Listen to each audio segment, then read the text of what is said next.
Bayangkan ada satu bentuk tubuh yang begitu sukses, begitu efisien, dan begitu fleksibel.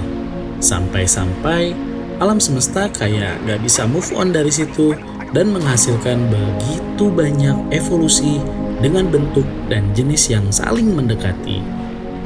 Bentuk itu adalah bentuk kepiting. Jangan lupa untuk subscribe channel ini agar channel ini bisa berkembang dan kamu bisa nikmatin konten-konten selanjutnya.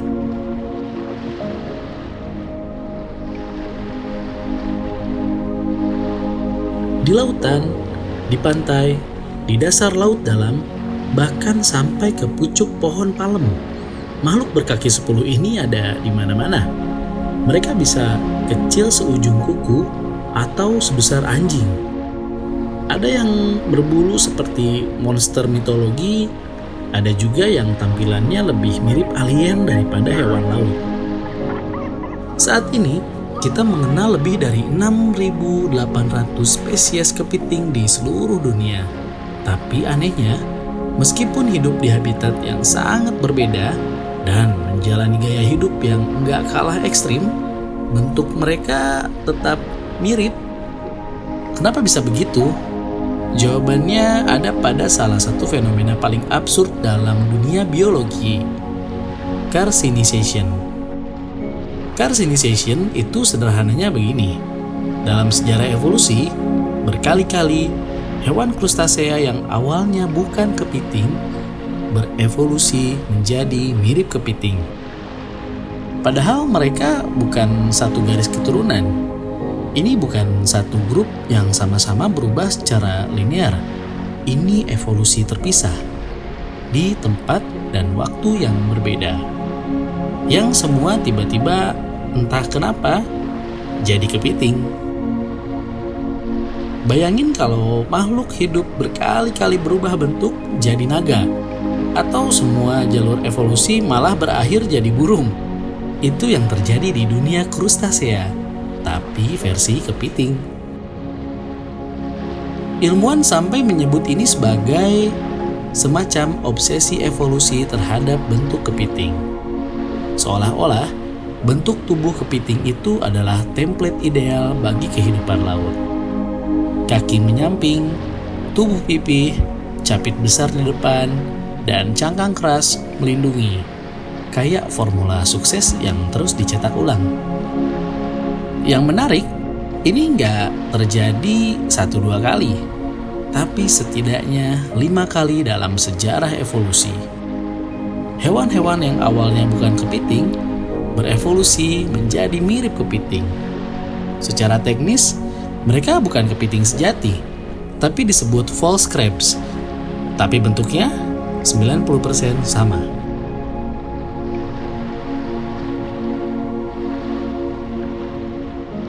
Kepiting dikenal lewat capitnya yang besar dan mengintimidasi. Tapi sebenarnya, capit bukan cuma senjata.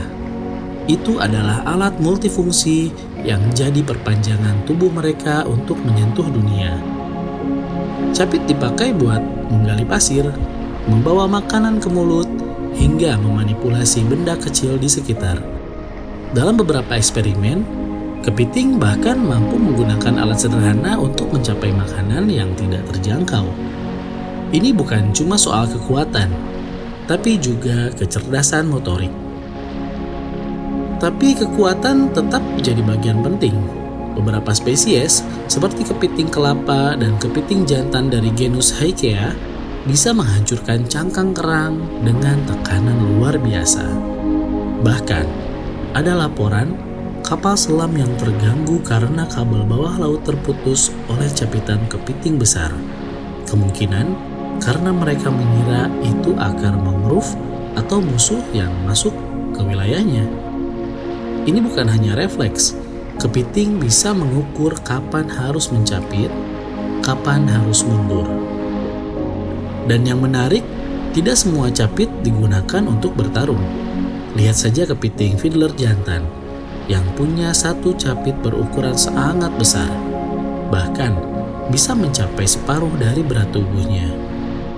Tapi capit itu bukan alat perang, melainkan alat pamer. Mereka mengangkat dan melambai-lambaikan capit raksasanya untuk menarik perhatian betina. Semakin besar, semakin mencolok, semakin disukai. Mirip display bulu pada burung merak, tapi dalam versi krustasea. Lebih dari itu, capit juga bisa jadi alat komunikasi. Dalam komunitas mereka, gerakan capit bisa berarti ancaman, ajakan, bahkan tanda teritori. Ada semacam bahasa tubuh antar kepiting yang hanya bisa dibawa lewat ritme dan gerakan capit. Mereka tidak punya suara seperti mamalia atau burung, tapi mereka bicara dalam kode.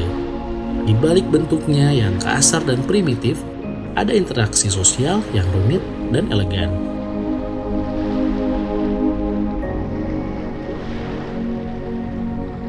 Bayangkan kalau kamu harus memutus jari tanganmu sendiri demi menyelamatkan nyawa.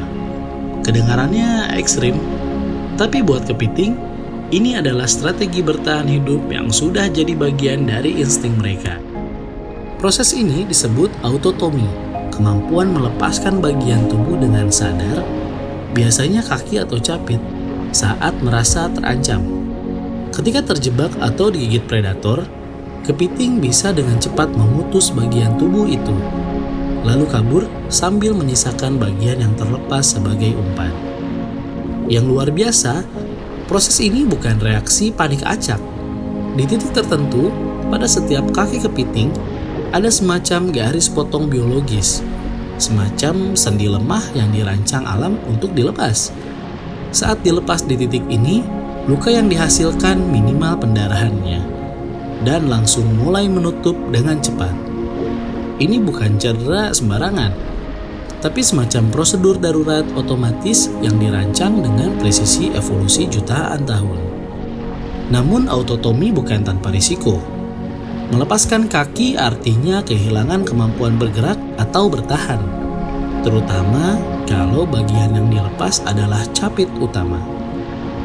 Dan kalau itu terjadi di masa kritis, misalnya menjelang musim kawin atau ketika sumber makanan langka, konsekuensinya bisa berat.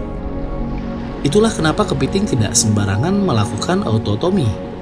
Ini bukan kemampuan yang dipakai untuk setiap masalah, tapi untuk kondisi hidup atau mati. Menariknya lagi, setelah autotomi, tubuh kepiting akan langsung memulai proses regenerasi pada area yang hilang. Tapi hanya kalau ia masih dalam usia produktif dan kondisi lingkungan yang mendukung. Di balik keputusan gila melepaskan bagian tubuh sendiri, ada harapan bahwa dalam beberapa molting ke depan, bagian itu akan kembali sama seperti hidup.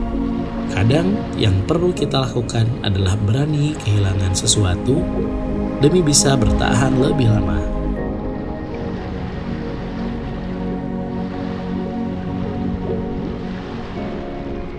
Di balik gerak-geriknya yang terlihat lamban dan canggung, kepiting ternyata adalah ahli strategi. Mereka bukan sekedar berjalan menyamping atau bersembunyi di balik batu. Mereka bisa mengelabui, menyamar, bahkan menyerang balik dengan cara yang tidak kamu sangka. Beberapa kepiting bisa berkamuflase dengan sempurna, menyatu dengan pasir atau karang seolah tak ada apa-apa di sana. Yang lain memilih bersembunyi di balik benda-benda seperti cangkang, botol kaca bekas, bahkan kaleng. Mereka menjadikan sampah laut sebagai perlindungan, bukan karena pilihan terbaik, tapi karena itu satu-satunya opsi yang tersisa. Lalu ada kepiting kelapa, monster darat dengan kemampuan ekstrim. Hewan ini bisa memanjat pohon kelapa setinggi 2 meter. Menggunakan capit kuatnya untuk membuka kelapa dan mengoyak isinya. Mereka bukan cuma kuat, tapi juga cerdas. Mereka tahu kapan harus menyerang, kapan harus menunggu. Dengan berbagai kemampuan bertahan hidup ini, kepiting bukan cuma survivor. Mereka perencana, mereka tahu lingkungan mereka keras, dan mereka berevolusi bukan hanya dengan tubuh, tapi juga dengan kecerdikan.